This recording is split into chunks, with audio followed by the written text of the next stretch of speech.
Hello, hello, hello. Welcome back to my channel and welcome back to a tutorial. It's a try it with me. It's been so long since I've been able to do one of these. I'm so excited. As you can see here, this one is a back to school theme. I actually don't usually post my manicures on Facebook, but I decided to with this one, and I had a friend that was wondering how I did it. So I decided to go ahead and do a video to show how I did it. So these are the plates that I used here, and then these are the polishes that I have used as well for this manicure. And I used a variety of techniques and a variety of products. The majority of what I used is actually Maniology, as you could see from the plates and all the polishes here. And then I also used Glisten&Glow matte top coat because I don't have a Maniology top coat. Otherwise, everything would have been Maniology products that I'm using here today. But let's go ahead and get into how I did this. So here are the base coats. Although I realized that one of the blacks needed to be white, so I changed that later on. But here's how I did the crayon. So the crayon was done in Pumpkinhead, which is a Maniology color, and then I just stamped the little crayon image. And then what you do is you just take tape and you remove the excess that you don't want. So all that you have left is the little image that you do want, which was the little crayon part, and then you just simply stamp it on to the nail. Super simple, and way cute. What I actually did was I went ahead and before I added the matte top coat, I actually added the Maniology smudge free top coat, which you want to do anytime that you stamp. That way when you put the actual top coat on, it doesn't smudge. Next up here, I'm going to show you how I did the composition notebook. So I used that very same plate that I had used for the crayon image. The majority of the images were actually done with this plate, but simply just scrape using the straight up black, stamp it, and then stamp it straight onto the white nail. As you can see, the image itself is actually smaller than the swatch nail that I have, so all that I did was just simply do another scrape and another pickup, and then I just simply added it to the nail. Because it's a random pattern of composition, you actually don't notice it. And since it's just a practice nail, I wasn't too worried about the fact that it ended up over onto the swatch stick part. Next up here, I used the shape Nouveau plate, did this little rectangle, removed the excess parts, and then actually just stamped that so that it gave that composition notebook look. Now you can see that it's a little bit see-through because that black is so vibrant, so I actually just went over it one more time, and this is what I love about these stampers being clear, because after removing the excess, I was able to take the stamper and stamp that white rectangle right over the last white rectangle so that it made it an opaque rectangle and gave it that composition notebook look. Again, I went ahead and covered that with the smudge free top coat as well and set that to the side until the smudge free top coat was dry so that I could add the matte top coat over it. Now with the little chalkboard scribble nail, I needed to add the matte top coat first, so I went ahead and added that and then set that nail to the side until I was ready for it. Eventually I used the Bam White with the scribble to do that nail. In the meantime, what I'm going to do here is actually go ahead and stamp the pencils to go on my notebook nail. And so you just scrape it, and then I went ahead and picked it up with my monocle stamper. And then what you do is you actually use the tape to remove all the excess that you don't want. And all I wanted was that pencil in the middle that's making the scribble marks. So it was a lot of picking up with the tape, but it didn't really take that long. It probably took about maybe 30 seconds to remove everything that I didn't want. I think the most difficult part of it was that there is a pencil that goes right up against that scribbled pencil So I had to be super, super, super careful to not remove the scribble pencil. As you can see, I totally almost did, but I was able to very carefully pick up the excess pencils that I didn't want.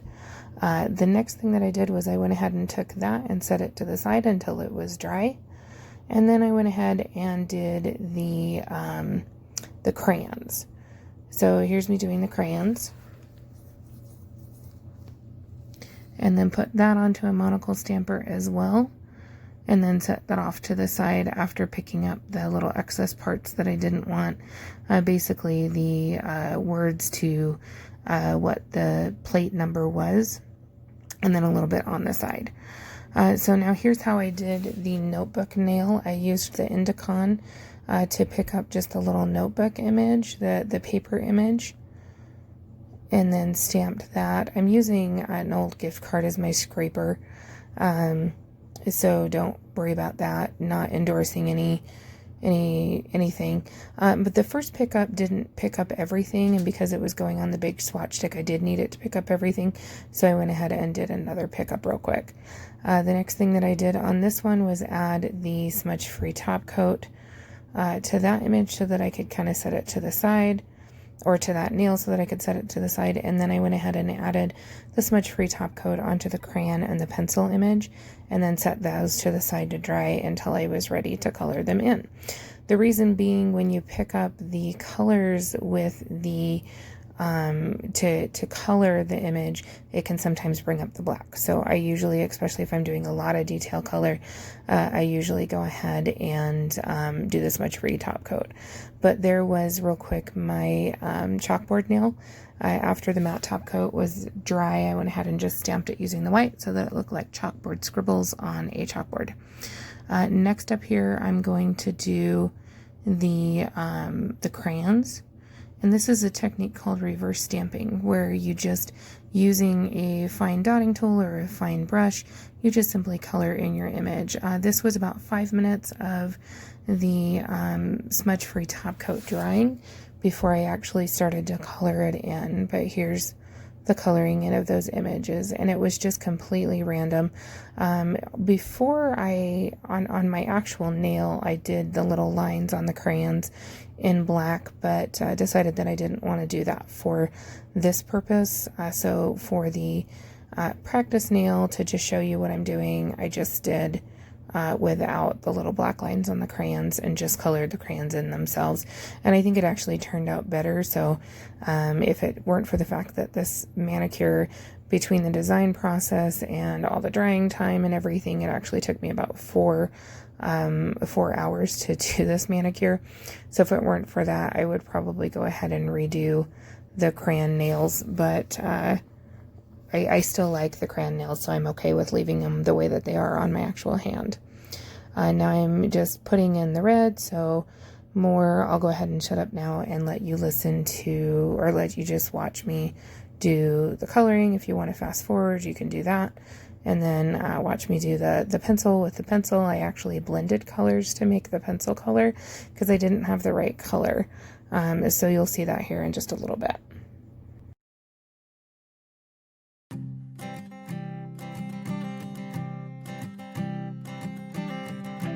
I keep a photograph in which we were in love, caught in your eyes, waiting for the sunrise. I barely even knew who you were. What did you do? I didn't care, 'cause you were perfect, I swear. But somebody told me that it's over. I know it's true. You made me happy for a while. I remember fleeting times when we slept on top of cars. Now I don't know you, you don't know me too. I remember fleeting times when we watched the sparks so fire. Now I don't know you, you don't know me too.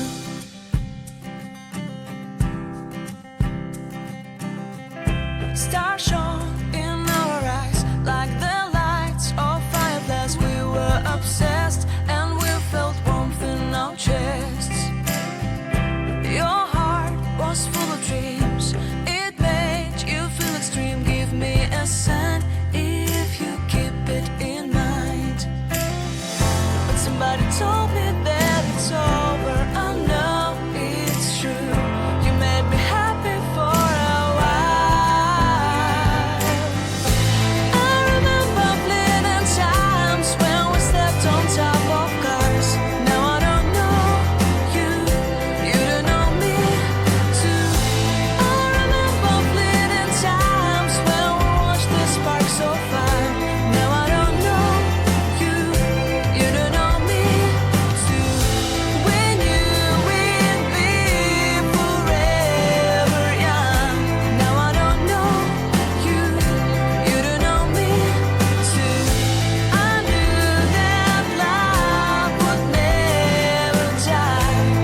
right, and then here is the pencil. I actually combined Gobi You and then Latte because the Gobi You was a little too bright, but the Latte was a little bit too brown. So I actually combined the two to make a good pencil color. First I did where the lead is in the Latte, and then added a bunch of the Gobi You because pencils are more on the yellow side, just not as bright as Gobi You is. So I combined the two until I got that right consistency of a pencil color to do the pencil. And then doing the pencil was actually super easy because it was just simply drawing a line down with the polish to make the pencil. So just see, quick line to make the pencil.